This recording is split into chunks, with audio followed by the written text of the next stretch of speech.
Bonjour, bienvenue dans cette deuxième capsule qui portera sur les manipulations syntaxiques. Seulement 4 d'entre elles seront présentées à tour de rôle, étant donné que ce sont celles qui sont pertinentes pour notre travail d'aujourd'hui. Ces manipulations sont l'effacement, le déplacement, le remplacement et l'encadrement. Au terme de cette capsule, vous serez en mesure de comprendre le rôle des manipulations syntaxiques et la façon de les utiliser pour distinguer les constituants d'une phrase. Les manipulations syntaxiques sont des interventions effectuées sur des mots, des groupes, des phrases subordonnées et sur des phrases afin de les analyser. Ils sont au nombre de 6, mais comme je viens de le mentionner, seulement 4 seront étudiés pour cette leçon. La manipulation syntaxique qui sera étudiée est l'effacement. L'effacement, c'est une manipulation qui consiste à supprimer un mot ou un groupe dans une phrase. Elle sert donc à déterminer si les constituants de la phrase sont obligatoires ou facultatifs. Si on regarde notre exemple de base, tous les matins, une jeune fille se promène sur la plage. Dans la phrase 1, on remarque qu'il y a un élément qui rend la phrase asyntaxique. Tous les matins se promènent sur la plage. On se demande donc qui est-ce qui se promène sur la plage. La deuxième, tous les matins, une jeune sur la plage. On voit qu'il y a encore un manque dans cette phrase-là qui crée une phrase syntaxique. Troisièmement, une jeune fille se promène sur la plage. On voit que l'effacement du premier groupe, donc tous les matins, ne rend pas la phrase syntaxique. On se rend compte alors que c'est un complément de phrase. Dans la quatrième phrase, tous les matins, une jeune fille se promène. Là encore, le constituant est facultatif. Donc, le constituant sur la plage est un complément de phrase. Ainsi, on peut comprendre que les groupes qui s'effacent sont ceux qui sont facultatifs dans la phrase. Donc, l'effacement sert à distinguer des groupes facultatifs des groupes obligatoires. Dans les deux premiers cas, c'était un groupe obligatoire de la phrase qui était effacé. Donc, c'est pour ça que les phrases étaient asyntaxiques. Dans les deux dernières, les groupes étaient non obligatoires. C'est pour ça que la phrase restait syntaxique, même si on enlevait un élément. La deuxième manipulation syntaxique étudiée est le déplacement. Le déplacement, c'est une manipulation syntaxique qui consiste à changer la place d'un mot ou d'un groupe de mots dans la phrase. Ça sert donc à délimiter les frontières d'un groupe. Dans le premier exemple, tous les matins, la plage, une jeune fille se promène sur. Le deuxième exemple, plage, tous les matins, une jeune fille se promène sur la. La troisième phrase, tous les matins, sur la plage, une jeune fille se promène. Ce qu'on constate, c'est que dans les deux premières phrases, les groupes de mots ont été séparés. Donc, quand on les a déplacés, on se rend compte que la phrase, elle est asyntaxique. Dans la troisième, on voit que sur la plage a été déplacé au complet. Donc, on comprend que ce groupe prépositionnel-là, en plus d'être complet, est déplaçable. Donc, c'est un complément de phrase. La troisième manipulation syntaxique étudiée est le remplacement. Le remplacement consiste à remplacer un mot ou un groupe dans une phrase par un autre mot ou un autre groupe. Ça sert à vérifier les principales fonctions remplies par les groupes de mots. Par exemple, pour déterminer si un groupe nominal remplit la fonction syntaxique de sujet, on va utiliser la pronominalisation. La pronominalisation est le remplacement d'un groupe de mots par un pronom. Si le groupe ne se pronominalise pas, c'est que le GN ne remplit pas la fonction de sujet. Par exemple, tous les matins, une jeune fille se promène sur la plage. Tous les matins, elle se promène sur la plage. La pronominalisation permet aussi de vérifier si le complément du verbe est un complément direct ou indirect. Dans le premier exemple, Hélène a mangé une pomme rouge hier soir. On voit que le complément du verbe une pomme rouge peut se pronominaliser par le L'. Hélène l'a mangé hier soir. Dans le deuxième exemple, elle parle à ses amis tous les jours. Elle leur parle tous les jours.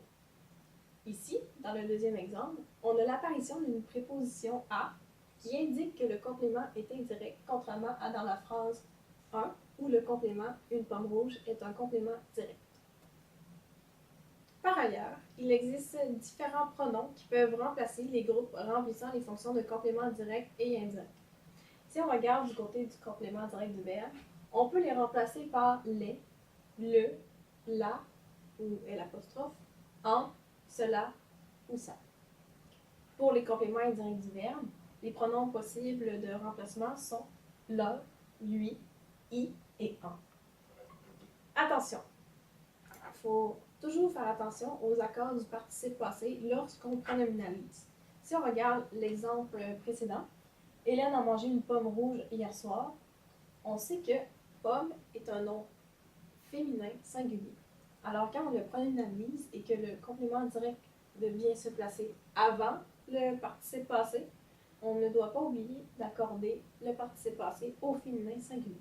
Hélène l'a mangé hier soir. L'encadrement est la dernière manipulation syntaxique qui sera étudiée dans cette leçon.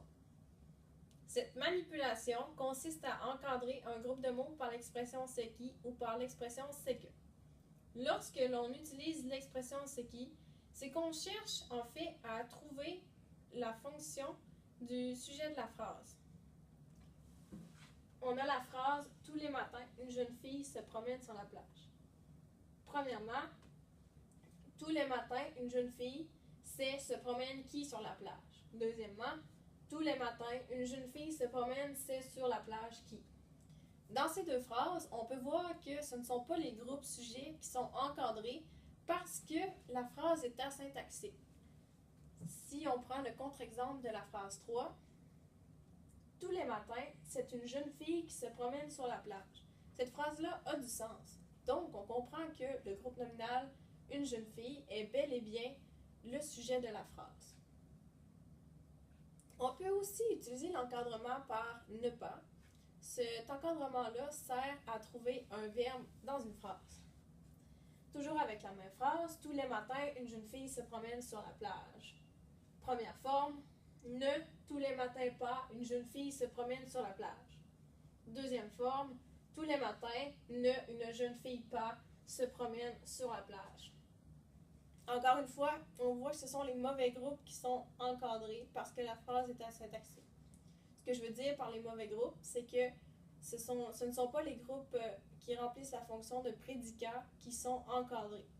On cherche à encadrer un verbe comme le montre la troisième phrase. Tous les matins, une jeune fille ne se promène pas sur la plage. On peut aussi utiliser l'expression « c'est que » pour trouver des compléments du verbe. Hélène a mangé une pomme rouge hier soir. C'est une pomme rouge qu'Hélène a mangée hier soir. Donc ici, on peut voir qu'on est capable d'encadrer le complément direct du verbe. Dans le deuxième exemple, elle parle à ses amis tous les jours. C'est à ses amis qu'elle parle tous les jours. On constate qu'on peut aussi encadrer le complément indirect du verbe avec l'expression « c'est que ». Ensuite, on peut trouver un groupe remplissant la fonction de complément de phrase en l'encadrant par « c'est que ». Ça va nous permettre aussi de différencier des compléments directs et indirects du verbe qu'on vient de voir. Tous les matins, une jeune fille se promène sur la plage. C'est tous les matins qu'une jeune fille se promène sur la plage. On a trouvé ici notre complément de phrase. Ce qu'il faut mentionner, c'est qu'il est pertinent parfois d'utiliser plus d'une manipulation syntaxique pour réellement déterminer quelle fonction un groupe occupe dans la phrase. Si on regarde ici, c'est tous les matins qu'une jeune fille se promène sur la plage. Oui, on voit que le groupe s'encadre bien, mais on peut aussi utiliser la manipulation de l'effacement, comme on a vu au début, ou celle du déplacement pour montrer que le groupe tous les matins est bel et bien un complément de phrase. Alors, merci de m'avoir écouté aujourd'hui. Je vous conseille maintenant, avant de faire les exercices dans la page des exercices, d'utiliser la grammaire pédagogique du français d'aujourd'hui de Suzanne Chartrand dans le chapitre 9 pour aller revoir les notions aux pages 66 à 70.